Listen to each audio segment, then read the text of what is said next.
vamos a comenzar con el estudio del día de hoy. Un salmo gradual más, un cántico de ascensión, un canto de las subidas, que en hebreo es ¿cómo, Sergio? Shir Hamalot, que se traduce como canto de los peldaños o de los grados, escalinatas. Que no se te olvide, Sergio. Que no se le olvide, es la pregunta de Sergio de cada semana. Sí. Bueno, Shir Hamalot, ¿los demás también se lo saben? Shir, que es canto, y Ha es los, y Malot, peldaños. Shir Hamalot. Hamalot. Hermana Poli, hola hermana Poli. Bendiciones para usted y para quienes se reúnen con usted, para toda su familia.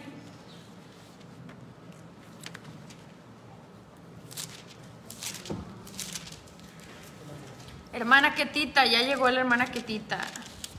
Ya podemos empezar. Bendiciones, hermana Ketita. Bendiciones, hermana Ketita. Aquí estamos muy contentos. Ya comimos postre. Quisiéramos que acá anduviera, hermana. A ver cuándo viene de nuevo. Ah, sí, prometió volver la hermana. Bueno, entonces vamos a estudiar este salmo que, como les decía, hemos mencionado entre varios datos, se acostumbran a estudiar de Pesaj a Shavuot. Entonces, decimos que coincidió, pero no coincidió, así el Eterno lo tenía planeado, yo no lo planeé. Ya tenemos bastante tiempo estudiando los salmos, pero bueno, fue justo en este tiempo que de Pesaj a Shavuot, porque comenzamos la semana de Pesaj y vamos a terminar en la semana de Shavuot, que estamos estudiando estos salmos en una búsqueda de aumentar un grado, de subir, hablando pues de nuestra santidad, de nuestra obediencia al Eterno. De eso se trata, y de, si ustedes vuelven a estudiar estos salmos, pues en cada uno de ellos van a encontrar una lección, un mensaje importante de lo que debemos hacer para poder seguir subiendo escalones, como les decía, en este proceso de santificación que vivimos día a día, y en nuestro camino, nuestra peregrinación que estamos haciendo hacia la Nueva Jerusalén, hacia el reino mesiánico. Hacia allá es a donde nos dirigimos, y pues para poder llegar hasta allá se requiere de mucho esfuerzo. Así como los peregrinos hacían este recorrido para poder celebrar las santas convocaciones en la tierra de Jerusalén, así nosotros también debemos esforzarnos hoy en día, pues mucho, tanto como ellos lo hacían. Allá era un esfuerzo pues principalmente físico, pero era un gran esfuerzo, y eso es lo que aprendemos así en primera instancia, que si queremos entrar en la tierra prometida, va a requerir que nos esforcemos, y esforcemos de veras, y que seamos perseverantes. La escritura, hasta en el libro de Apocalipsis, dice que aquel que va a ser salvo va a ser quien persevere hasta el fin. De eso se trata. Rab Shaul muchas veces también menciona esto como una carrera a la que hay que proseguir hasta llegar a la meta. Entonces de eso estamos hablando, de una carrera, de un viaje, de una peregrinación hacia nuestra redención completa en la Nueva Jerusalén. Y bueno, en eso se relacionan estos salmos con nosotros. Así es como nos identificamos con los peregrinos de aquella época. Nosotros así lo entendemos y lo interpretamos. Y hoy vamos a estudiar un salmo más, que es el Salmo 132. Y vamos a ver qué podemos aprender de este salmo.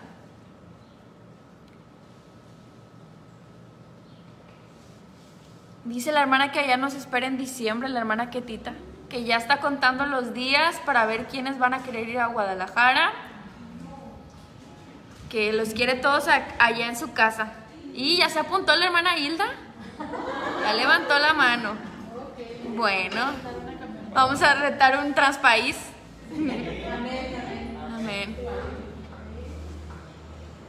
Bueno, entonces vamos a empezar. Dice así, Canción de las Subidas. Nuevamente tiene este título. ¿Y quién es el autor de este salmo, hermanos? David. Ay, ¿dónde dice? No dice. No dice. Pero no dice Salmo de David como el anterior. Está hablando de David, pero no dice que lo escribió David. Ah. Bueno, fíjense que hay más opiniones que lo escribió no David, sino su hijo Salomón, Shlomo, en hebreo. Sí, hay más opiniones que lo escribió Salomón. ¿Por qué se cree esto? Bueno, porque si alguien me ayuda a buscar, por favor, Segunda de Crónicas 6, versos 41 y 42.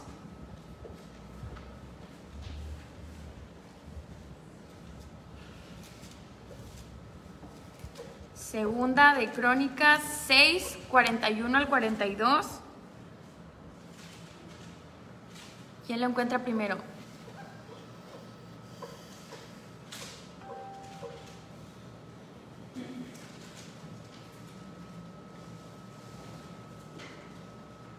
Sí, 41 y 42. ¿Lo encontraste, Sergio? Sí. A ver, léelo.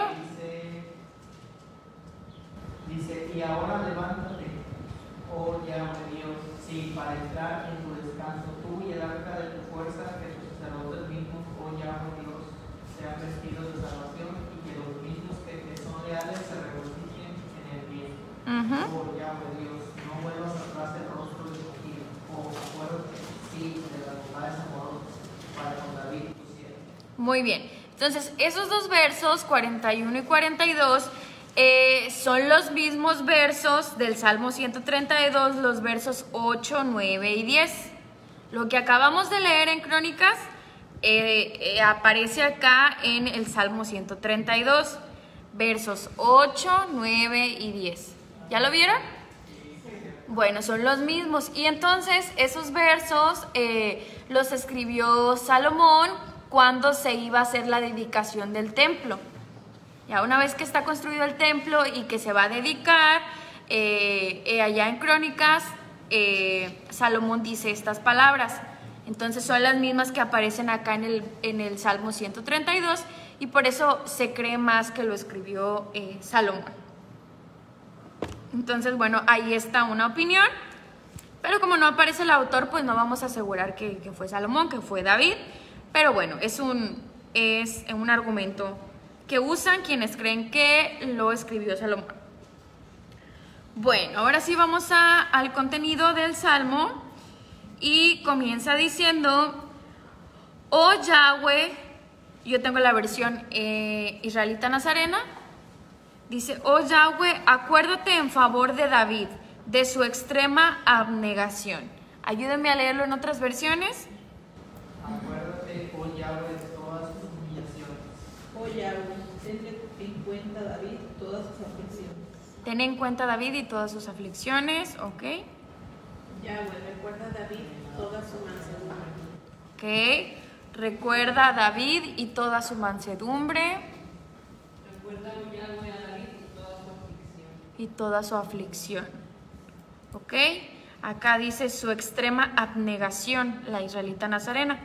Pero comienzan haciendo una súplica una súplica al Eterno de que se acuerde, de que recuerde a David.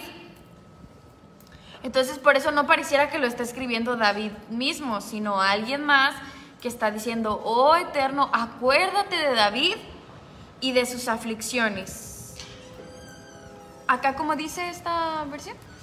Acuérdate, oh Yahweh, de David y de toda su aflicción. Y de toda su aflicción. Ok. Entonces, nosotros conocemos acerca de la vida de David. ¿Cuáles serían las aflicciones que David, a las que se refiere? Las aflicciones de David a las que se refiere este verso. ¿Qué aflicciones soportó David? Que lo persiguieran sus enemigos. Ok, que lo persiguieran sus enemigos. La persecución primero de Saúl. O sea, que lo quería matar. Saúl lo quería matar, luego sus enemigos, luego se le reveló su hijo. ¿Qué más? Pues la muerte de una de sus hijas. Ok, muerte de sus hijos. ¿Qué más? Ok. Entonces, vivió constante aflicción desde que fue ungido, ¿verdad? Desde que él iba a ser rey, o existió esa promesa de que él iba a ser el rey, pues hubo mucha oposición a este designio del Eterno. Entonces, pues desde ahí, durante todo su reinado, vemos, los salmos nos hablan de eso, de todas las aflicciones que David sufrió. Entonces dice aquí el verso 1, acuérdate de David, recuerda a David y todas sus aflicciones. Pero a pesar de las aflicciones de David, el verso número 2 nos dice que David hizo un juramento al Eterno. ¿Qué le juró o qué le prometió? Ok, la construcción del templo. Dice la hermana, ¿están de acuerdo o se refiere a otra cosa?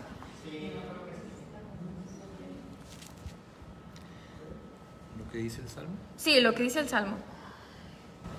Un voto al poderoso de Jacob. Ciertamente no traerá. Ajá. Ahí nos lo dicen los versos 3, 4 y 5. Y es la construcción del templo. Dice que David dijo que iba a construir una morada para Elohim. Eso lo podemos encontrar, ya, pero me parece que la semana pasada lo leímos, pero lo podemos recordar, está en 2 de Samuel capítulo 7. 2 de Samuel 7, que dice, cuando el rey estaba establecido en su palacio, el rey David, y Yahweh le había concedido seguridad de todos sus enemigos en derredor, el rey le dijo al profeta Natán, mira, yo habito en una casa de cedro, mientras que el arca de Elohim habita en una carpa.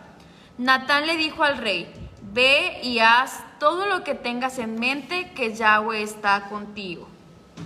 Entonces ahí es donde vemos lo que está acá en los versos 3, 4 y 5, que a pesar de, pues, cuando dice ahí que ya por fin David estaba protegido ahí en su palacio de todos sus enemigos, estaba muy tranquilo, muy a gusto, pero él en ese momento vino eso a su mente y dijo, ¿cómo es posible que yo esté aquí en un palacio con tantos lujos y el arca esté en una carpa, ¿verdad? Lo que era el tabernáculo. Y tuvo ese deseo en su corazón de construir una casa para el Eterno. Ese fue el proyecto que vino a su mente, a su corazón, y es de lo que nos habla aquí los primeros versos, del 1 al 5. Entonces nos habla de David y de que a pesar de todas sus aflicciones, en su corazón, en su mente, había esta intención, estos proyectos, estos planes de hacer la voluntad del Eterno, de agradarle y de ver pues los asuntos del reino, los asuntos del Eterno como una prioridad. Eso es lo que recordamos y aprendemos en esos versos. Entonces, ahí está la promesa que David le hace al Eterno. Y luego, en 2 de Samuel 7 nos habla de cuál fue la respuesta del Eterno a esta una vez que David pues tiene este deseo, hace esta promesa al Eterno. ¿Qué fue lo que ustedes que conocen el relato, si lo quieren buscar por ahí, cuál fue el resultado de una vez que David hace esta promesa? ¿Qué fue lo que sucedió? El Eterno, ¿qué le respondió cuando David tuvo esta intención, cuando dijo que iba a preparar una casa para el Eterno? ¿Lo recuerdan? Lo pueden encontrar ahí en el capítulo 7. ¿Cuál fue la respuesta del Eterno? Bueno, dice que él no necesita una casa, que desde que lo sacó de Egipto él peregrinaba con ellos en el tabernáculo, que él no les ha pedido eso, que no le ha pedido que no lo considera necesario. Okay. Luego de hecho le dice que él no la va a construir, le profetiza que un hijo va a ser el que va a construir el templo, el que va a estar, le vuelve a ratificar el pacto de tener siempre el reino en su descendencia. Ok, muy bien. Entonces, principalmente es, bueno, sí, lo que dijo la hermana. Vamos ahí al verso número 4, segunda de Samuel, capítulo 7, verso 4. Dice, pero aquella misma noche vino la palabra de Yahweh a Natán: ve y dile a mi servidor David que así ha dicho Yahweh, tú eres el que me va a edificar una casa para que yo la habite. Desde el día en que saqué a los hijos de Israel de Misraim hasta el día de hoy, yo no he habitado en una casa, sino que he estado peregrinando en una carpa, en una morada. Mientras peregrinaba con todos los hijos de Israel, alguna vez le reproché a alguno de los dirigentes tribales a los que nombré para cuidar de mi pueblo Israel: ¿por qué no me han edificado una casa de cedro? Entonces ahí está todo lo que nos dice la hermana, que él le dijo, bueno, yo no habito en una casa de hombres. Luego, sin embargo, a pesar de después de que le dice eso, lo más importante aquí es lo que aparece a partir del verso número 11, que dice: Yahweh te declara que él, Yahweh, establecerá una casa para ti. Cuando se cumplan tus días y reposes con tus padres, yo levantaré después de ti a un descendiente tuyo, uno de tus propias entrañas, y afirmaré su reinado. Él edificará una casa para mi nombre y yo estableceré su trono real para siempre. Yo seré un padre para él y él será un hijo para mí. Cuando haga mal, yo lo castigaré con vara de hombres y con aflicción de mortales, pero nunca retiraré de él mi favor como lo retiré de Shaul, a quien quité para hacerte lugar. Tu casa y tu reinado estarán siempre seguros delante de ti. Tu trono se establecerá para siempre. Entonces, inmediatamente lo que vemos ahí, lo que sucedió que él no iba a terminar el templo fue más adelante.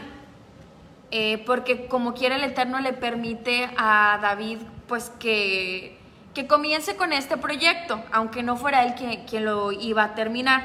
Pero la respuesta inmediata es, después de que David tiene este deseo, es una promesa del Eterno. Entonces, hay una promesa de parte de David de construir esta casa. El Eterno ve su corazón, ve sus intenciones, y él le hace también ahí, le ratifica una promesa de establecer su reino para siempre. Entonces, tenemos dos promesas aquí: la promesa de David de construir el templo y la promesa del Eterno de pues que de él vendría el rey de Israel, que es de su descendencia iba a venir pues Mashiach, ¿verdad? Entonces vemos dos promesas y estas promesas se relacionan entre sí. Entonces, ¿qué podemos aprender de David y de la promesa que él hizo? Bueno, lo más importante que podemos aprender de esta promesa es el asunto que ya comentábamos también la semana pasada de darle la prioridad al Eterno. Nosotros, ahora como decimos, pues ya no estamos esperando que esa promesa sea finalmente cumplida. Estamos esperando la promesa de ese descendiente que se le prometió a David. Estamos esperando el regreso de Mashiach. Entonces, esa promesa, como la veíamos, el Eterno la ratifica o se la hace a David cuando ve que en su corazón el Eterno era una prioridad. Porque estando entre tantos, pues, en comodidades, en lujos, lo que ustedes puedan imaginar de las condiciones en las que vivía el rey David, él tuvo ese pensamiento. Entonces, ¿cómo se relaciona eso con nosotros? Pues que nosotros también debemos estar buscando como una prioridad el colaborar en los planes del Eterno, en contribuir al plan del reino, en todo lo que podamos hacer para pues ver el cumplimiento de esta promesa muy pronto y poder ser parte de ello. Ustedes saben que, por ejemplo, bueno, que cuando el primer templo fue destruido, después pues se tenía que construir el segundo templo, y cuando los israelitas vuelven, ¿qué es lo primero que empezaron a construir? Tenemos ahí un libro que nos habla de eso. Sus casas, ¿verdad? Y ¿alguien sabe cuántos años pasaron desde que habían regresado y que todavía no habían dado prioridad a construir el templo? ¿Más o menos?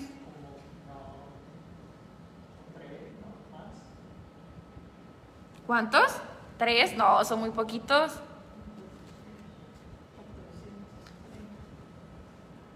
No, a ver, ¿cuántos? ¿Quién sabe? Más o menos. Ay, ¿mande? Sí, de cuando regresan y luego hay esta exhortación. ¿Cuántos años habían pasado? ¿Alguien se imagina?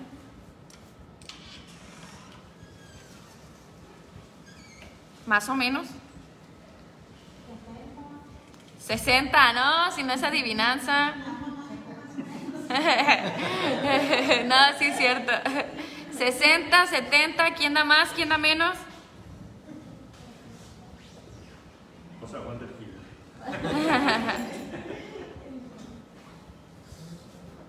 ¿Cuántos años? ¿Nadie? Oh, yo tampoco sé, por eso les estoy preguntando. A ver si alguien sabía. ¿El pastor sabe? No, los años no. ¿Más o menos?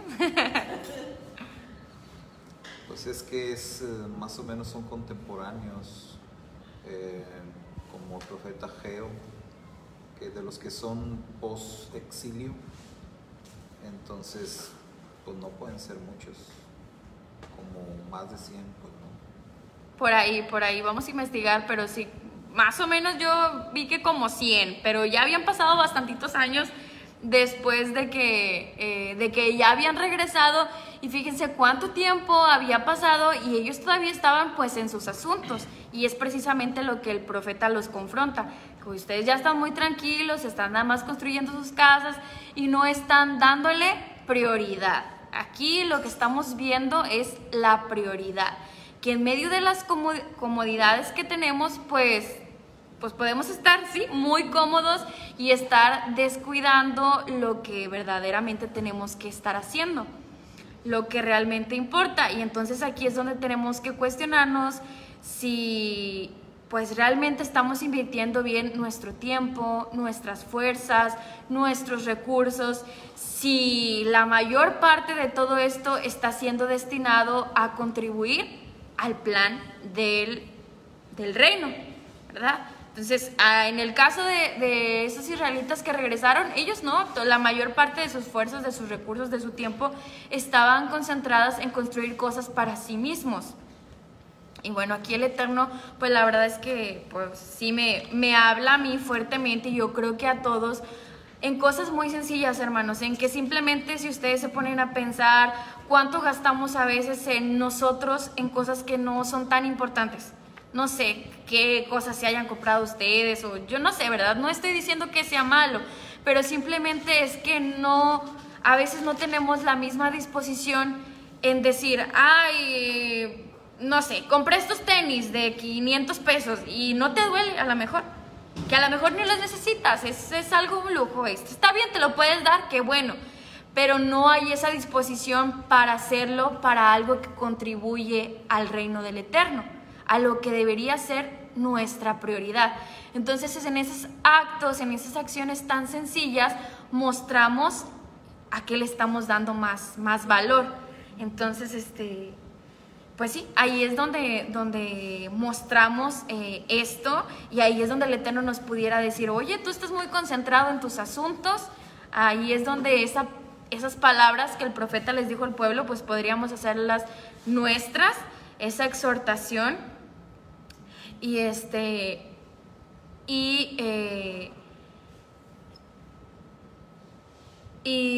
pues hay mucho que pensar al respecto, ¿verdad? De la disposición que está habiendo en nosotros, de cómo estamos administrando todo lo que el Eterno nos ha concedido, todo lo que nos da. Hay mucho que pensar, que reflexionar, que el Eterno nos hable y nos confronte y nos ayude a hacer los ajustes necesarios en estos tiempos donde cada vez el reino está más cerca. Pero muy importante que nos demos cuenta que nosotros debemos de contribuir a ese proyecto. Así como David tuvo ese proyecto en aquel tiempo del primer templo, así nosotros estamos contribuyendo, pero ya no para un templo que va a ser hecho por hombres y que puede ser destruido, sino que vamos a estar contribuyendo al reino eterno de nuestro Padre. Entonces, pues mucho más importante y mucho más relevante. Esto es lo que aprendemos de David en estos primeros versos del Salmo. Aquí vemos entonces, recapitulando, la promesa y el juramento que que David le hizo al Eterno. Y como les decía, hay una relación entre estas dos promesas, y eso lo vamos a ver en los siguientes versos. Lo que está en 2 de Samuel 7 se refleja aquí en este Salmo 132 en la segunda parte. Primero comienza con la promesa de David al Eterno y luego la promesa del Eterno a David a partir de los siguientes versos. Dice, verso 6, oímos que fue en Efrat, la hallamos en los campos de Yaar.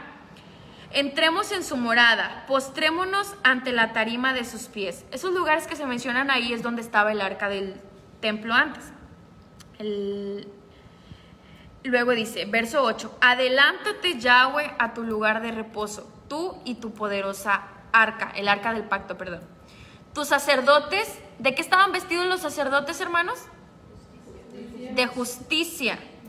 De eso se deben vestir los sacerdotes, de justicia.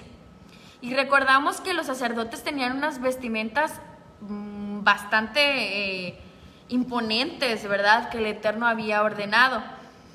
Que cualquiera que lo veía, pues yo creo que sí se impresionaba de las vestimentas sacerdotales. Hemos visto ahí en Éxodo todo lo que tenían que llevar, todas las piedras preciosas que estaban aquí en, ¿cómo se llamaba? El efod. Lo que estaba aquí en el frente, pectoral, sí. Y sin embargo, aquí lo que se menciona y lo más importante de lo que debían de estar vestidos los sacerdotes era de justicia. ¿Qué aprendemos de esto? La importancia de, como decía el pastor hace rato, de que haya una armonía entre lo que pues en lo que estamos mostrando en el exterior, pero lo que hay en nuestro interior también.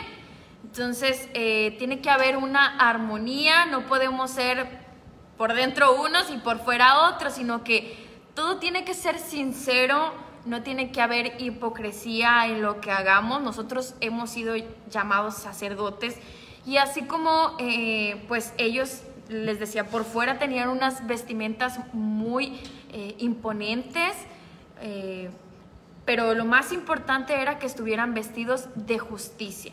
Eso era lo más importante y lo que nosotros tenemos que hacer, vestirnos de justicia y de obediencia. Dice, tus leales cantan de gozo. Y luego ya, como les comentaba, en el verso número 10 aparece lo que veíamos allá en 2 de Samuel, ya la promesa del Eterno a David. Y dice, por amor a David tu servidor, no rechaces a tu ungido. Yahweh le hizo a David un juramento firme que no dejará de cumplir. uno de tu propio fruto pondré sobre tu trono. Si tus hijos guardan mi alianza y mis decretos que les enseño, entonces los hijos de ellos también hasta el fin del tiempo se sentarán en tu trono. Porque Yahweh ha escogido a Sión, la ha deseado para su asiento. Este es mi lugar de reposo para siempre. Aquí habitaré porque la deseo. Entonces, lo que les comentaba, el Salmo comienza con la promesa de David de construir un templo para el Eterno, haciendo este recordatorio, y la segunda parte recuerda cuál fue el resultado, que el Eterno le promete a David que iba a venir de él, de su descendencia, el ungido, el Mashiach. Y ya aprendimos, ya comentamos que lo más importante de la promesa de David a el Eterno es la prioridad, la importancia que le estamos dando al proyecto del rey. Y estas promesas se relacionan porque, bueno, David lo que quería era proveer un templo, un tabernáculo, y el Eterno pues iba a proveer pues al rey, al ungido, ¿verdad? Y así ya tenemos pues ambas partes. Entonces así se relacionan estas promesas, y ahí está entonces la promesa del Eterno a David, donde dice: por amor a David tu servidor no rechaces a tu ungido, dice el verso número 10. Y comentábamos que estas palabras se encuentran en lo que leíamos ahorita en Crónicas, cuando Salomón está dedicando el templo. Entonces él, como rey de Israel, podría estar diciendo, aplicando estas palabras para él. Entonces Salomón podría estar diciendo: por amor a David, tu siervo, mi padre, no rechaces a tu ungido. Y eso tuvo un cumplimiento en cierta forma, ¿verdad? La misma escritura nos dice que por amor a David, tu padre, le dice el Eterno a Salomón, el reino no se iba a dividir bajo su reinado, por amor a David, tu padre, lo que vemos en el verso número 10. Pero ya el pastor también nos ha explicado que ninguno de los reyes de Israel que vinieron después de David, pues son ese ungido, ninguno de ellos, todos ellos prácticamente es como si hubieran sido pues desechados, porque ninguno anduvo en los caminos del Eterno. Y el pastor nos explicaba la vez pasada, es David y directamente conectado con Mashiach. David y Mashiach, no los demás reyes que están ahí, porque pues no hicieron la voluntad del Eterno. Entonces, ¿quién es ese ungido? Es Mashiach. Entonces, por amor a David, tu servidor, no rechaces a tu ungido. Está hablando no de Salomón, sino proféticamente está hablando acerca de Mashiach. Y todo lo que viene después acerca del trono y del reino, pues no está hablando del reino de Israel en ese momento, sino del reinado de la Nueva Jerusalén, el reino milenial. Así ya lo estamos viendo de una forma profética. Y ¿qué promesas vemos ahí en los últimos versos? ¿Qué podremos disfrutar? O qué promesas se podría disfrutar, se va a disfrutar dentro del reino, según vemos ahí.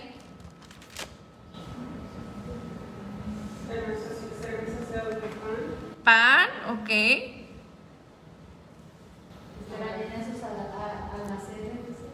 Ok, entonces provisión, alimento. Gozo, muy bien. Victoria, también aparece ahí. Triunfo. Salvación. Así es. Todo eso es lo que podremos encontrar en el reino. Pero es importante recordar, le voy a decir a alguien que me ayude por favor a buscar Deuteronomio 28, de los versos 8 al 12.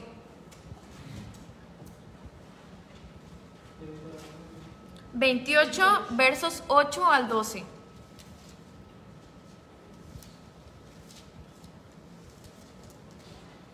Yahweh dará órdenes de que bendigan tus graneros y todo aquello sobre lo cual extiendas tu mano, para bendecirte en la tierra que Yahweh tu Dios te da. Si guardas todas las ordenanzas de Yahweh tu Dios y te conduces en sus caminos, Yahweh te confirmará como pueblo santo para sí, como te lo juró. Entonces todas las naciones de la tierra verán que eres llamado por el nombre de Yahweh y te temerán. Ok, entonces ahí están, es donde vienen todas las bendiciones que podemos obtener, ¿sí que? Si obedecemos los mandamientos. Y si se fijan, pues es prácticamente lo mismo que vienen acá en los versos que les mencionaba, 15, 16. Las promesas que están allá aparecen acá. Acá aparecen diciendo que esas cosas las vamos a disfrutar plenamente en el reino. Sin embargo, podemos desde ahora mismo estar como en una preparación de lo que vamos a disfrutar en el reino. Ya lo podemos disfrutar, ya estamos, incluso podemos decir que disfrutamos de la provisión, del triunfo, del gozo en muchas ocasiones en nuestra vida cuando andamos bien, ¿verdad? Cuando andamos cumpliendo los mandamientos, podemos disfrutar de todas estas cosas. Entonces, si usted, pues aquí primero dijimos que tenemos que trabajar para contribuir al proyecto del reino del Eterno. Y también podemos de alguna forma obtener como una probadita de lo que se va a vivir en el reino si obedecemos los mandamientos del Eterno. Si andamos bajo sus caminos y sus preceptos, entonces podemos obtener estas bendiciones ahora mismo como una probadita de lo que vamos a vivir allá plenamente. Entonces, importante el trabajar para el reino, el tenerlo como prioridad y el mantenerse obedientes a los mandatos del Eterno. Es las lecciones que obtenemos de este salmo.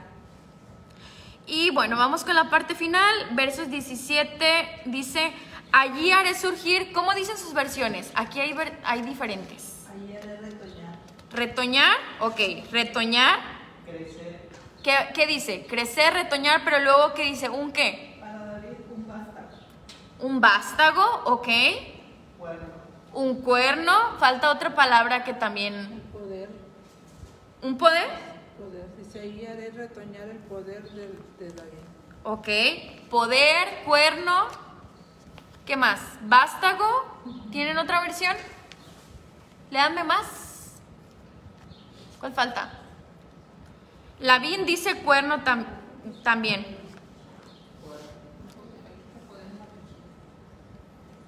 ¿Allá qué dice la pechita? Poder.